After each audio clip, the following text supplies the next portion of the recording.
Hi friends, तुमचे YouTube चॅनलमध्ये स्वागत आहे। मित्र हो, आपण जे काही चेक बाउन्सच्या ज्या काही केसेस असतात, म्हणजे सेक्शन 138 प्रमाणे निगोशिएबल इन्स्ट्रुमेंट ॲक्ट 1881 प्रमाणे ज्या काही केसेस चालतात, त्या केसेसमध्ये मित्रांनो फिर्यादी हे भरपूर असा प्रयत्न करतात आरोपींना हजर करण्यासाठी, परंतु आरोपी हे नेहमीच वारंवार कोणत्या ना कोणत्या या ना त्या कारणाने मान्य न्यायालयात हजर राहण्यास टाळाटाळ करतात।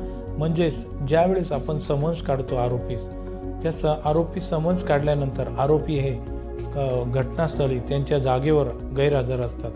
त्यानंतर दुसरी गोष्ट, गैरहजर नसल्यास त्यानंतर त्यांच्या घरावर टाळा असतो। नंतर ज्यावेळेस हे पोलीस हे समन्स बजावणी करल्या जातात त्यावेळेस ते गैरहजर असतात। आणि या आणि अशा स्वरूपाच्या वेगवेगळ्या पद्धतीने हे जे काही आरोपी असतात हे मान्य न्यायालयात हजर राहण्यास अतिशय असा टाळाटाळ करत असतात। आणि हे जर आरोपी मान्य न्यायालयात हजर न झाल्यास आपणास किती मोठे अडचण येऊ शकते, अडचण येऊ शकते, अडथळा येऊ शकतो। आणि अशा आरोपी हे मान्य न्यायालयात गैरहजर राहिल्यास आणि आपणास फिर्यादीस कोणतेही स्वरूपाचे आर्थिक मदत न झाल्यास फिर्यादी याचे मन हे आर्थिक दुरावस्थ बळावले जाते। त्यामुळे मित्रहो, आपण आजच्या व्हिडिओमध्ये अशी माहिती घेणार आहोत की फिर्यादीस आरोपीस कोणत्या प्रकारे आपण मान्य न्यायालयात हजर केले जाऊ शकते, त्यावेळेस आपण काय केले पाहिजे हे आपण आजच्या व्हिडिओमध्ये माहिती घेणार आहोत। मित्रहो, जर आरोपी हे खूप अतिशय प्रयत्न करून मान्य न्यायालयात हजर न झाल्यास आपण सुरुवातीस ट्रायल झाल्यानंतर समन्स काढतो।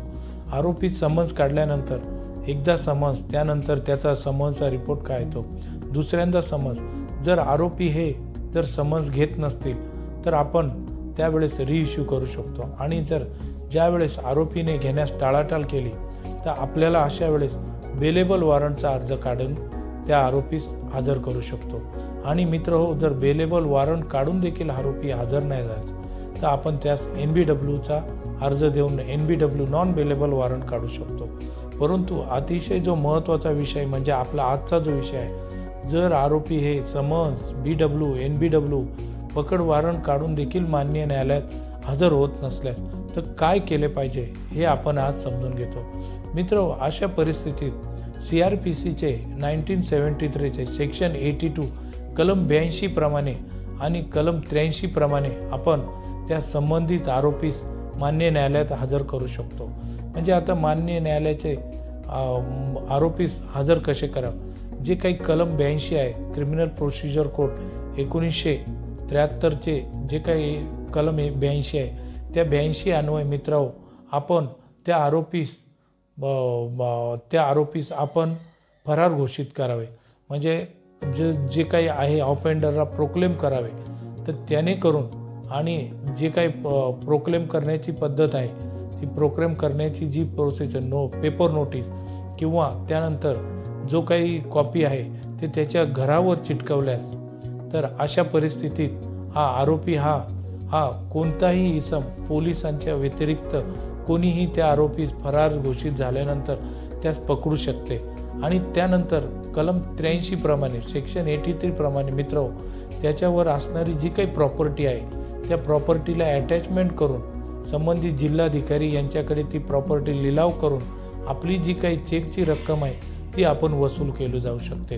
आता यामध्ये अजून एक ॲड करण्यासारखा विषय असा मित्रांनो, कलम 91 फौजदारी प्रक्रिया संहिता 1973च्या अन्वये जर आपणास त्या संबंधित आरोपीची कोणतीही प्रॉपर्टी, स्थावर जंगम, मूवेबल इमूवेबल प्रॉपर्टी माहिती नसल्यास आपण मित्रांनो कलम 91 प्रमाणे CRPC 1973च्या कलम 91 अन्वये त्या आरोपीची प्रॉपर्टीबाबत आपण माहिती घेऊ शकतो। आणि त्यासाठी 91 खाली आपण सेपरेट असा अर्ज मान्य न्यायालयात दाखल करू शकतो।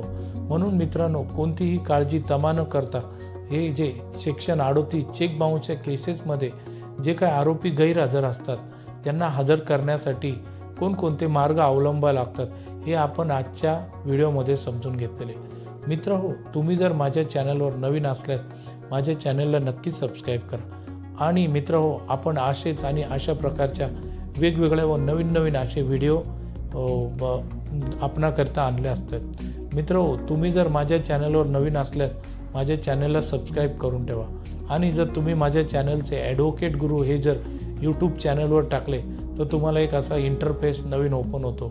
इंटरफेस नवीन ओपन झाल्यानंतर रेड कलरमध्ये AG हे अक्षर आहे। आता AG हे अक्षरवर क्लिक केल्यास तुम्हाला प्लेलिस्ट दिसेल आणि त्या प्लेलिस्टमध्ये मित्रांनो आपणाकरिता 100पेक्षा जास्त व्हिडिओ आपणास बनवले आणि त्यामध्ये वेगवेगळ्या प्लेलिस्टचे वेगवेगळे असे व्हिडिओ आहेत, तर तिथून आपण हे व्हिडिओ बघू शकतात। आणि मित्र हो, हा जो काही आपण आजचा जो काही व्हिडिओ बनवलेला आहे हा तुम्हाला व्हिडिओ आवडल्यास तुम्ही तुमच्या सोशल मीडिया हँडल्सवर जसे व्हॉट्सअपवर, फेसबुकवर, इंस्टाग्राम व तुम्ही जे कोणतेही सोशल मीडिया हँडल वापरत असणार त्याच्यावर हा जो संबंधित हा व्हिडिओ हा जास्तीत जास्त शेअर करावा व फिर्यादी यास म्हणजे ज्याचे पैसे अडकलेले, ज्याचा चेक बाउन्स झालेला आहे त्याला पैसे मिळण्याकरिता मदत करावे।